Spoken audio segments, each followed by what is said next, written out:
Hi, everybody. This is Jason Scott with Intermountain Healthcare. Thanks for joining the webinar today that's focused on sepsis. Our presenters, Dr. Andreas Taenzer from Dartmouth-Hitchcock, and we just wanted to get a quick overview and introductions out of the way as this work is integrating with the HVHC Safety Program, the newly formed HVHC Safety Program. So Dr. Taenzer will be going over that transition and the parallels and differences of the programs, the existing program, and then forward. The project overall, and then just a high-level overview of the work information being shared at the HVHC conference in a couple of weeks. So by way of introductions, as I mentioned, Dr. Taenzer is leading this work. Hearing from him shortly. Lucy Savitz is the chair of the safety program. I imagine all of you are familiar with her. I'm Jason Scott again, the project manager for the safety program. And then in the room with me, we also have Jillian Bath, and she's the coordinator for the program. And then we also want to acknowledge Cassie from the program office, who you're all familiar with as well. So just a little bit of background with these. So these are quarterly calls that we'll be doing focused on the implementation of the 3-hour sepsis bundle.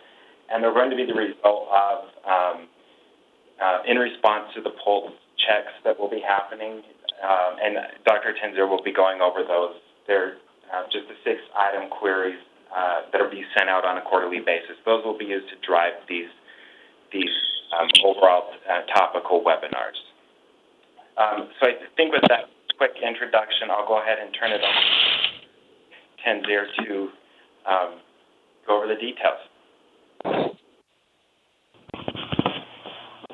Jason, thank you very much for the introduction. I'm sitting here at the HVHC program office with a bunch of people from our team who may chime in more or less as we speak. I have with me Sally Kraft, who is the HVHC medical director, who may help me a little bit through this presentation.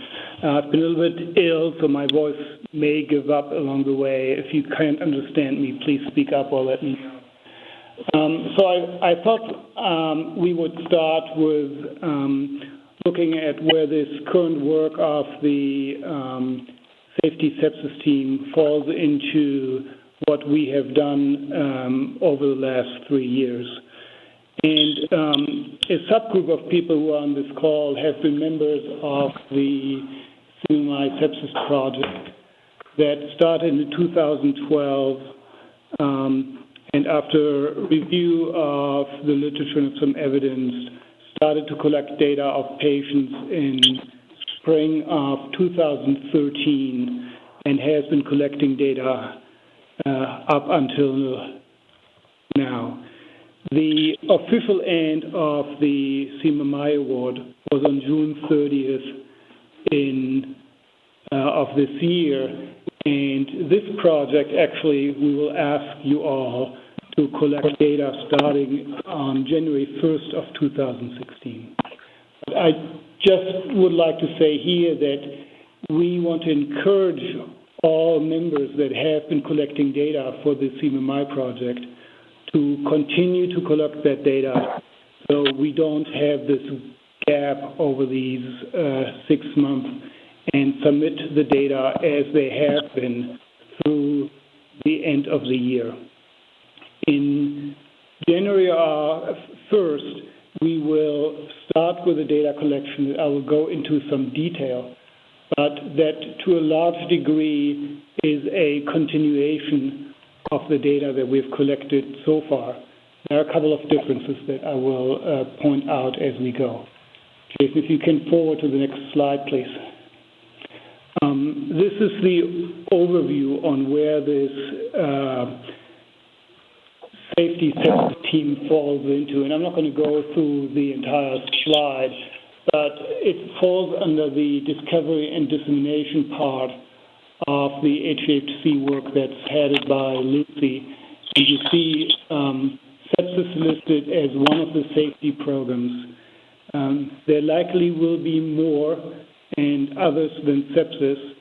And if Lucy's on the call, she can chime in any second to add to that. But we will let you know what these other programs underneath safety are going to be. And Lucy's not on the call, but right now we're also including the delirium work as part of the safety program. And then at the meeting at the end of the month, we'll be discussing options for other topical areas. Okay, great. Thank you, Jason, very much. You can advance to the next slide, please.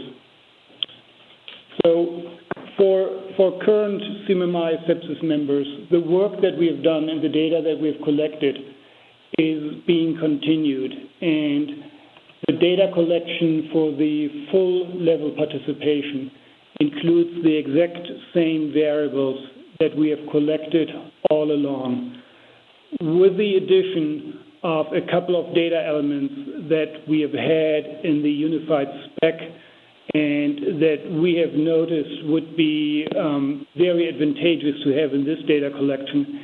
And those are the length of stay data for overall length of stay in the intensive care unit, as well as in-hospital mortality. So for those who are new to this work, in the previous work we had data collection from various different sources, and combining those has proven to be difficult and very laborious. So we're trying to do this better this time. But to emphasize, we will continue to collect the same variables downstream from here. Currently, this data has an enrolled number of approximately 6,500 patients, and I will, in the next slide, provide you some insight on what the data analysis looks like, on what makes this data collection under HVHC unique compared to some other data collections. So we really want to build on the work that we have done over the last few years, learn from what has gone well as what has been problematic, and then take this body of work and really focus on the dissemination of the implementation of the 3-hour bundle. And speaking for Dartmouth, not just for our own main academic center, but to distribute it around surrounding community hospitals to implement 3-hour bundle work there as well. So you can forward, Jason, to the next slide. So I have 3 slides here that just show you data from the CMMI project. And this first slide is the 3-hour bundle adherence, and the timeline is in quarters from spring of 2013 through December of 2014. The timeline is what it is because this patient cohort is actually patients that were enrolled with patient identifiers identified in the ED, and then they are cross-matched to Medicare data to obtain data on them after discharge from the hospital. So in the dotted black line, you see the overall average of the HVHC 3-hour bundle compliance. That, as you recognize, is a relatively flat line over time. Part of the reason for that is that we only started to track data after the implementation process and not for. We do have other data sources to look at if there's a change from before to after. Another reason why this is a relatively flat line is because that 2 of the member sites we have that actually provide among the largest volumes have had very mature sepsis improvement efforts lasting a decade. I think those are the primary reasons. Jason, if you advance to the next slide, please. So So this is now data that comes from the linkage to the Medicare database. And what you see here is the adjusted or standardized 90-day cost after the discharge from an ED admission sepsis episode.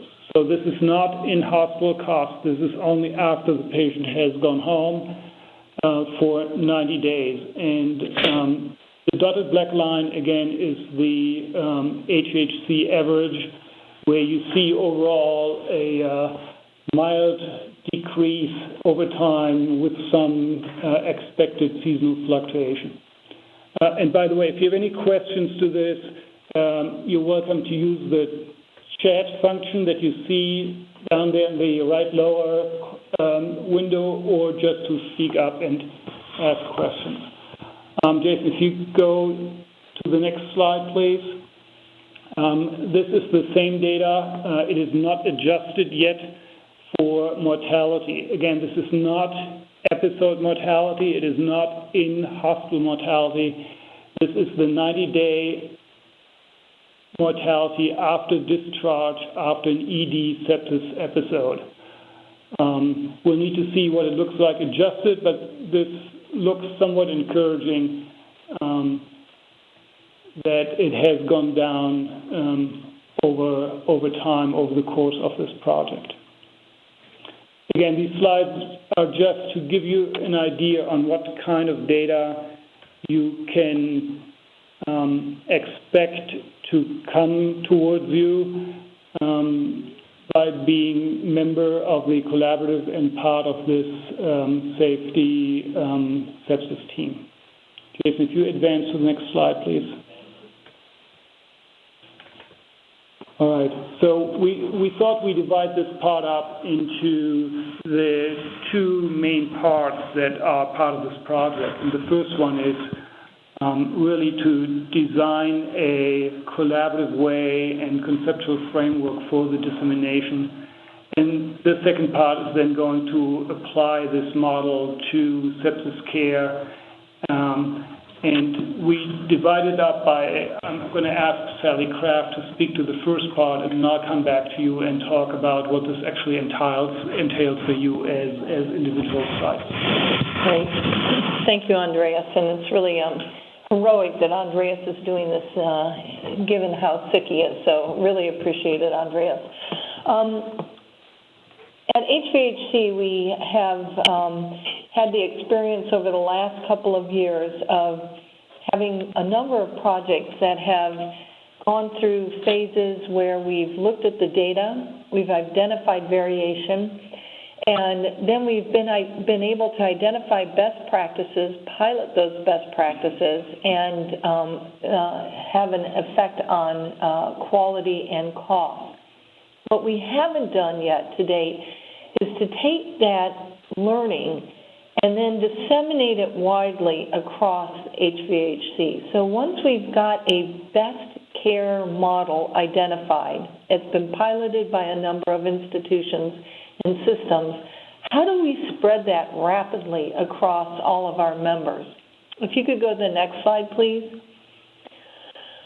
So we are currently funded by the Laura and John Arnold Foundation to understand how to do dissemination and implementation on a broad scale. And the goal here is to accelerate the adoption and adaptability of an evidence-based practice that has emerged from the HVHC pilots. One of the things that we've learned about very quickly as we started to get into this literature is that it's really confusing out there. We all use different terms: dissemination, implementation, diffusion, spread. I'm sure many of you are aware of the confusion in the vocabulary, and it's made it difficult for us to learn from from each other. When some people are talking about diffusion and others talking about dissemination or implementation. So our way of approaching the acceleration of spread or dissemination and implementation is that we wanted to create a general framework, a way for all of us to start sharing the same vocabulary and to think about the important elements or domains of change that go along with rapid dissemination and implementation.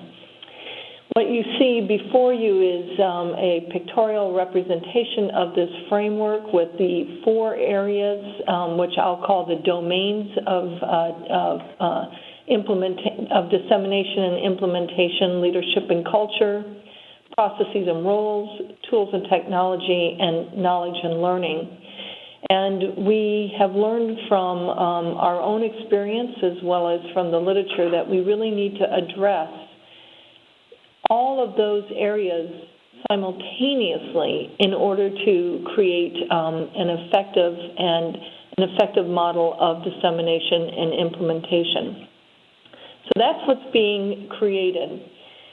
The second part of this funded work, and I think if you could go to the next slide, Jason, is to actually take that model, take that framework, and to apply it to our own sepsis care model. So what we've learned over the last 3 years, the evidence-based care model that has been implemented in a number of institutions, we're asking for participants in this project for systems to disseminate widely throughout their institutions, their larger systems, and for systems who haven't participated to join us in participating with the implementation of this care model. And Andreas is going to talk to this in more detail. So Jason, advance to the next slide, please. Thank you. So starting in summer, we've actually reached out to all of you and start to engage you in participating in this project and in this effort, and asked what and which of your units would like to participate in this. And we asked for really 2 questions on top of that. One was, where are you right now currently in your sepsis improvement efforts? And we divided this up into 3 different categories, that either you have a mature improvement process established and so you are basically sustaining, or that you are in progress, just getting rolling, but you have done some stuff, or that these are new efforts. And you'll see in a few minutes that these categories actually have impact on how we are looking at and how you're improving. And again, this is, as I pointed out before, a lesson learned from the previous project. And the other thing that we ask you is, on what level are you able to collect data and submit it to us? Because we are fully aware of the fact that as we are disseminating through our respective healthcare systems, that some of these hospitals and units we're going to are resource constrained compared to other sites. And we wanted everybody to be able to participate, and hence we created a pathway so that you can just learn, collaborate, but you do not necessarily have to collect data and submit it to us. To our great joy, though, as this slide demonstrates, most of you are able to collect data and get it to us. So in this table, you see in the first 2 rows on what the level of participation, what the current state is. And if you look at the EDs, we have 50% sustaining efforts and 50% that have a new effort or are just starting. For the ICU, the difference is about 2/3 for sustaining and 1/3 for getting started. Whereas for the inpatient population, that is flipped around with about 1/4 sustaining and 3/4 new effort in progress. I'm especially happy, actually, trying to get this working at my own healthcare institution right now, that we have a total of 45 different units participating for inpatients, and that of those, 88% stated that they are going to be able to get us process data on the 3-hour bundle, many of them with timestamps and trying to establish a time zero of recognition in inpatient units. In the ICU, obviously data collection seems to be a lot easier, so we're going to get process data either with timestamps or with simple yes or no flags of over 90% of the units. And 3/4 of the ED stated that they are going to be able to get us data with timestamps or yes and no flags. We're very happy about the large number of units that are participating in this, and we are really thrilled about the fact that so many of us are going to be able to get us these process measures, realizing that some of it may be due to some CMS measures that's coming towards all of us. We understand that many of you are collecting this anyway, and so hopefully you will be able to get us this data. On the next slide, you will see the 3 different participation levels that are part of this project. And on the simplest level, and simple, I speak towards that it doesn't require to collect 3-hour bundle element flags, yes or no. You will benefit from the tools we make available in the materials. We make educational material available. The data collection for sites that cannot collect patient identifiers or process data, and hence those data cannot be linked to Medicare data, will happen on a hospital referral region level. Compared to other regions. That is the best we can do for that. For the simple and full study level, you will be sending us process data for the 3-hour bundle elements, and for the simple study level, those do not have timestamps. It's just yes or no. You have given 30 mLs per kilogram in 3 hours. And get us patient ID so we can link to Medicare data for those who are Medicare patients, obviously. And so we can provide data back to you as well as for the collaborative on that cohort, like in the slides, in the 3 slides that I showed you before. For the full study level, everything I said for the simple study level is true, with the addition of getting us timestamped data. So timestamped data can then be used for a more granular analysis. And so examples for that we're currently working on for the CMMI work would include things like, does it make a difference if you give the antibiotics in the first hour of the 3 bundle versus the second or the third hour? Obviously, those are the things we can do with timestamps, and we can't do them with simple yes or no flags. Jason, if you advance to the next slide, please. So this gives you an overview on where we are with the targets, as well as the targets that we have really internally set, dependent on where you are in your sepsis improvement efforts. So as I said, this summer we started with sending out the current state and readiness assessments, and you've seen some of the results in that table that we talked about a few minutes ago.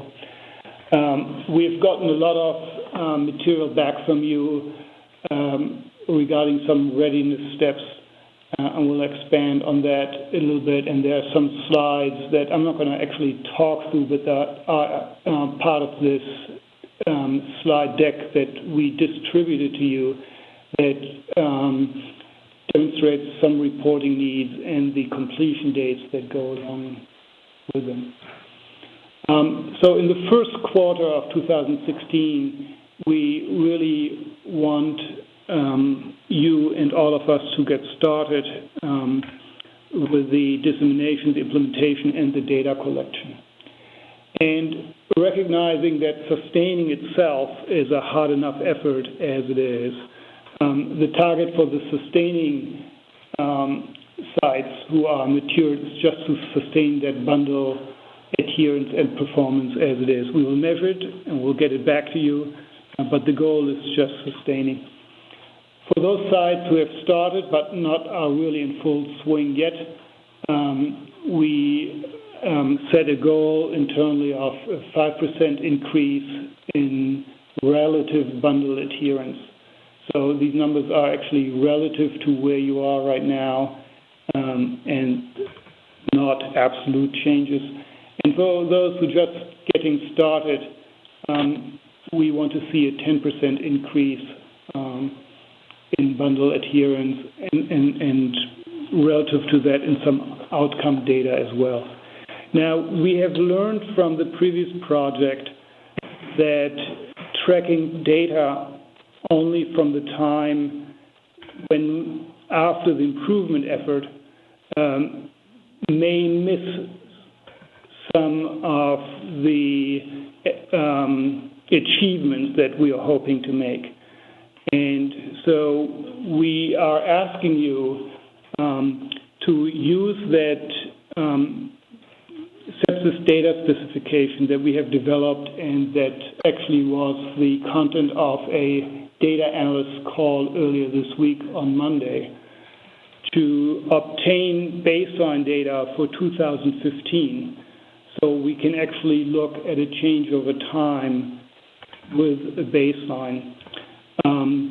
This is going to be relatively easy for the sites that have already collected that data and have been part of this project.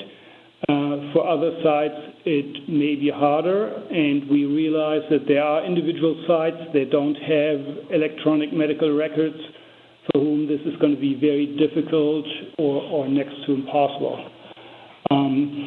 We are hoping to develop a model of mentors and mentees in this data collection process because we have invested 3 years of hard work into getting these data out and make them reliable. And so for the new sites that come on board, we will set you up with experienced data extractors and analysts to help you in this process. We may be able to share queries that were developed in different EMRs to help with that effort. In the upcoming quarters, there's going to be pulse checks on how we are doing that go beyond just the data collection of process measures and outcome measures, and I'll speak to those in a moment, but it's actually those quarterly pulse checks and interviews to find out on how things are going that we hope will inform the content of upcoming webinars. Scott, if you advance to the next slide, I think we have a couple of slides that are only included in the deck that have the reporting needs and the completion dates that we send out. I'm not going to talk through these in more detail. The pulse checks that I just talked about will be distributed on a quarterly basis.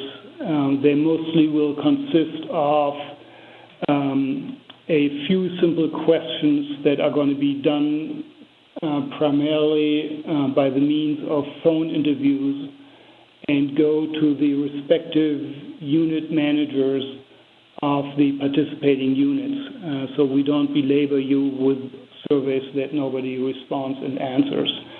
But we do hope to gain a lot of information from these interviews, and we do hope that they will provide ideas for upcoming webinars. I think that is actually mostly on the next slide. So there you go.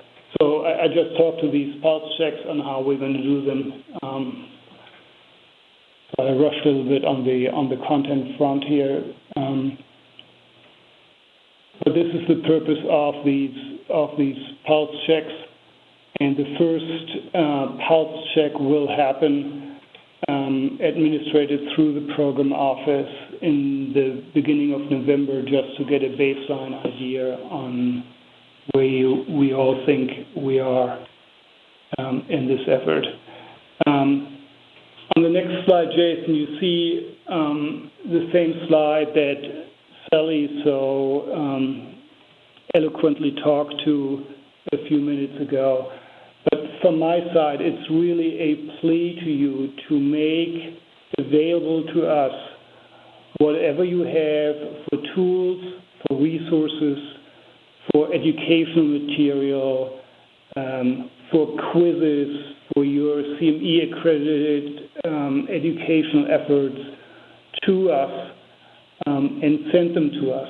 We are creating a website that is currently being matured, that we will have a demonstration of at the HVHC meeting in Salt Lake, and if you cannot attend, we'll make the link available to you, where we are populating the site with a whole lot of material. Some of that comes from our previous efforts, but we really would like you to help us with that by sending us what you have, and there's more detail to come. We would like you to send us whatever you have and include comments on the content, where it comes from, how you got to where you have it, to make this available to everybody. We have found in the Sepsis project, as well as in the other CMMI-funded previous projects, that one of the greatest strengths we have is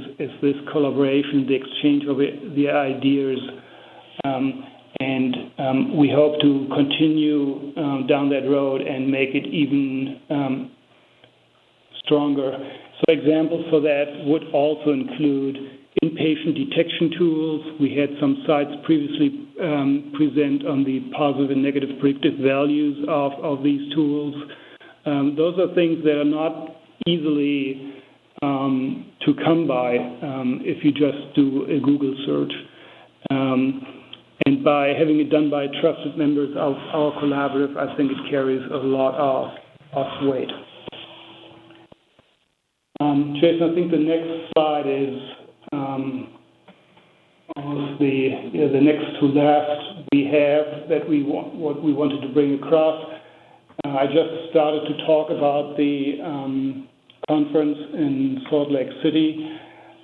So on Tuesday in the morning, we have more time than we have today on this call to get into some details of this project.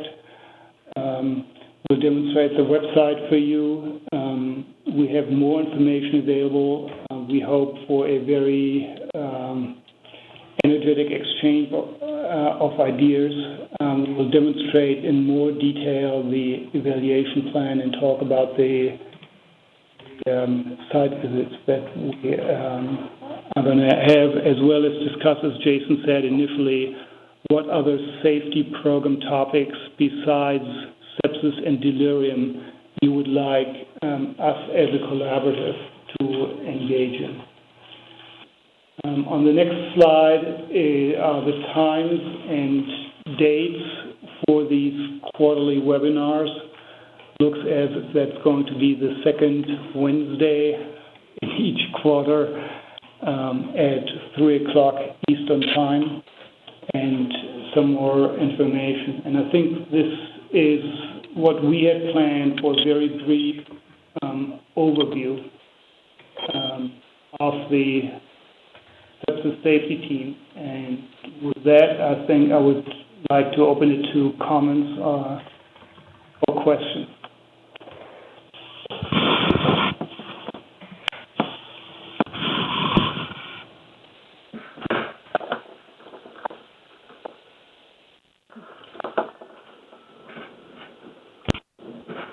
just so everybody's aware, your lines are active, so you can just go ahead and speak up if you have a question. If you did want to type in a comment or question, if you can send them to Jillian Bath, and we'll be monitoring those as well.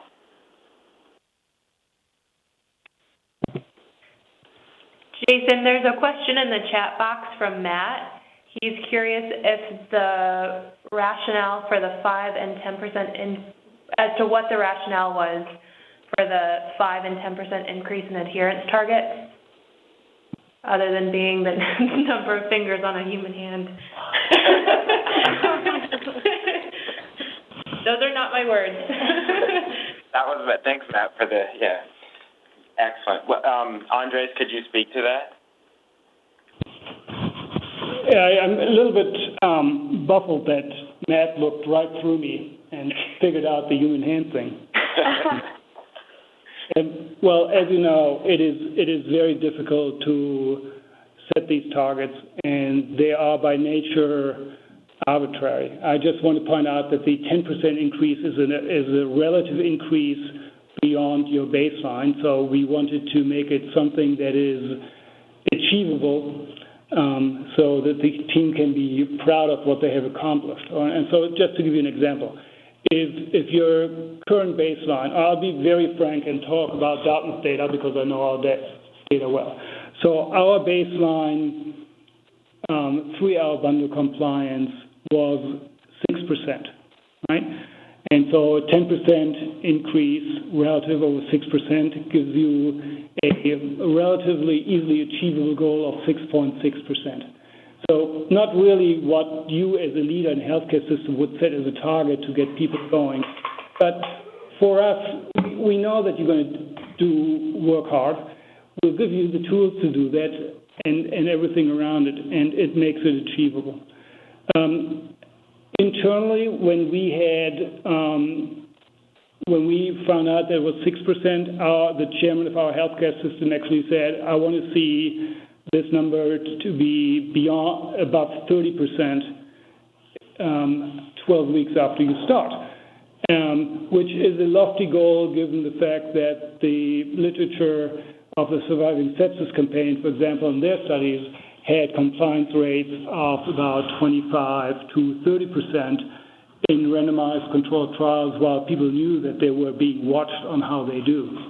I actually just want to contrast that with the numbers we saw of about 45% as an average for the HVHC, which is quite impressive. So, Matt, the honest answer is these are totally arbitrary. They're easy to remember, and yes, they do have to do with the fingers on your hands. I'll also just add that we're hoping for a 2015 baseline data submission that'll happen in February of 2016. So to say that differently, maybe in an easier way, we're hoping that members will submit the year of 2015 data in February of 2016 so that we can turn around baseline analysis to you.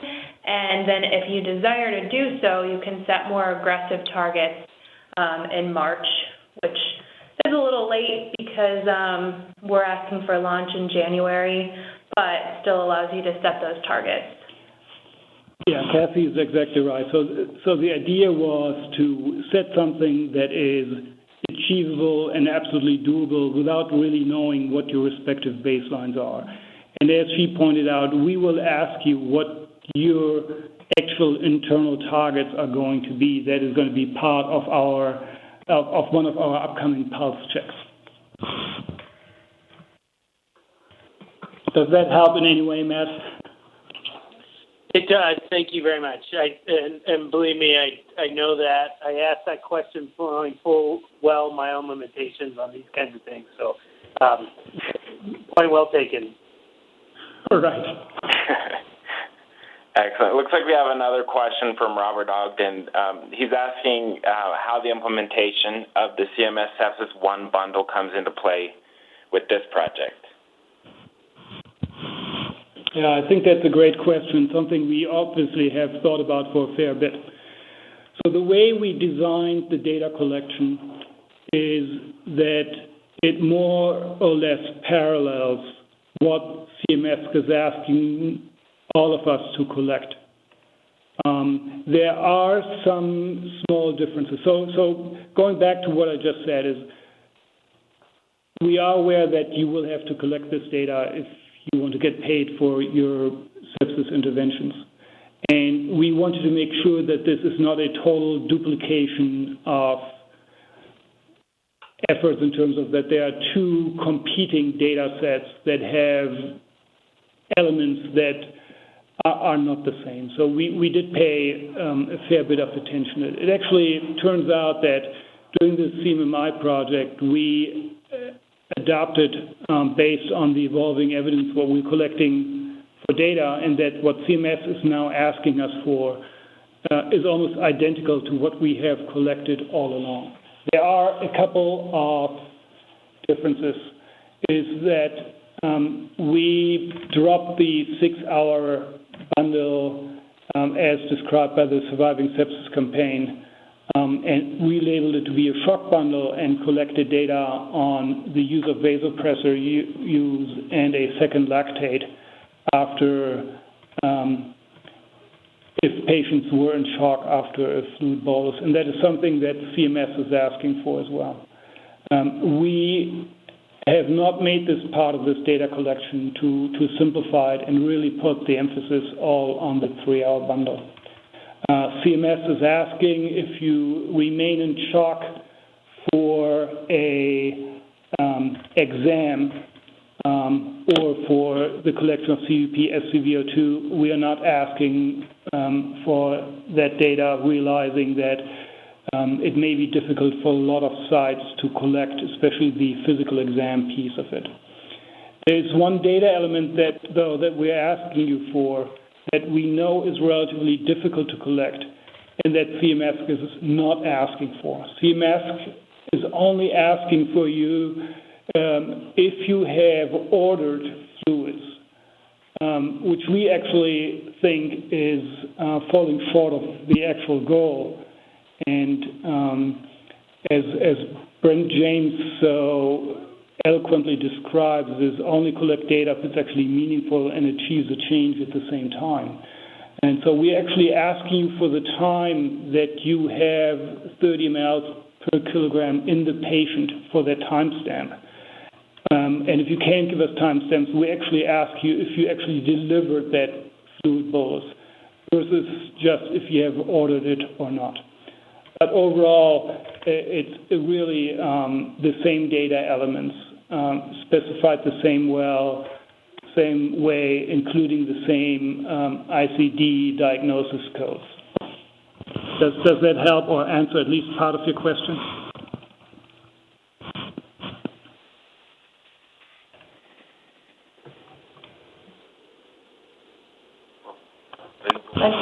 This is Sally. I'm just going to chime in that one of the things, as you all know, there's only about 58 different competing priorities per hour when we're working in healthcare. And one of the things that we have had trouble with as a collaborative is working on things that aren't at the top of every organization's priority list. And this opportunity to align sepsis improvement with not only building off the success of the past 3 years, but also to align this with what our chief quality officers and chief medical officers are looking at right now, which is the value-based purchasing program, I think is going to really make it easier for all of us doing, and all of you doing, the improvement work on the front lines of care. This is really an opportunity to align the external requirements and demands on our health systems with an internal opportunity to learn from each other, to use data across multiple systems to drive our decisions about what interventions are the most effective for our patients. So we were delighted to find that this is an opportunity to align priorities.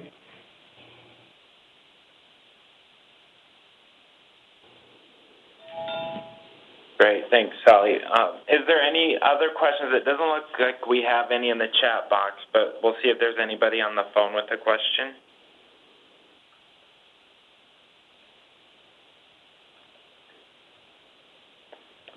Okay. Well, if somebody's still formulating a question or typing one in, I want to just let everybody know that this webinar is being recorded and will be available on I think both websites in time. I know the main HVHC site's under construction, but there's also sort of the sister site of the safety program, which is kind of part of the legacy HEN work, where this recording will also be posted. And currently that website, many of you are probably familiar with it. It's www.henlearner.org.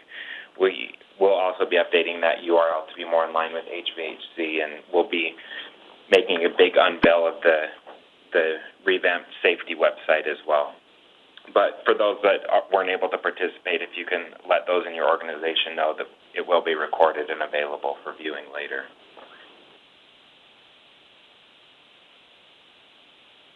So maybe we'll just pause one more time to see if there's any last-minute comments or questions.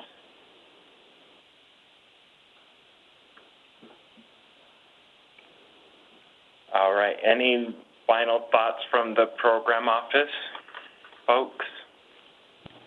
Thank you very much for your participation. Don't hesitate to reach out to any of us directly.